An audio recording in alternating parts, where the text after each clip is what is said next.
Royal expert says King Charles looks vulnerable and a little sad in new portrait.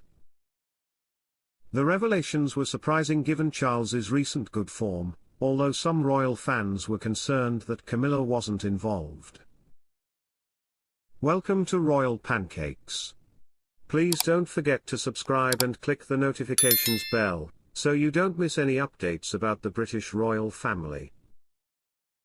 King Charles II comes across as sad in his brand new official royal portrait, according to a royal expert. He was also a little vulnerable, according to Angela Levin, who has spent her life reporting on the firm. Charles's fresh portrait was released recently to much excitement, and the regal monarch wore his Royal Navy uniform, as an admiral of the fleet.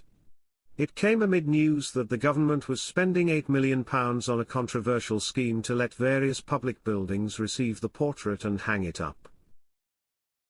The portrait, which would be delivered framed, can be claimed for free by council buildings, courts, schools, police, fire and rescue services, among other institutions.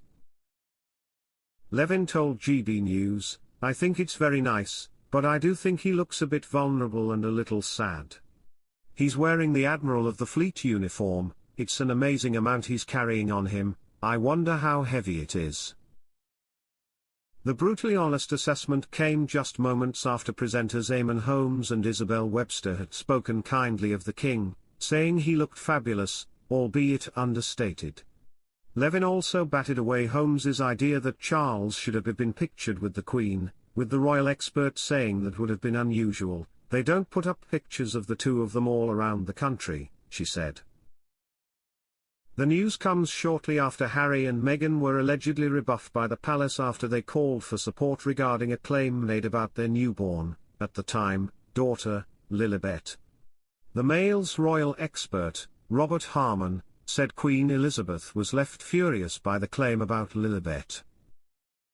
Nevertheless, Charles's portrait rollout has come under criticism from some, who ask why £8 million is being spent on transporting and putting up fancy pictures when the country is in one of the worst cost of living crises in modern times.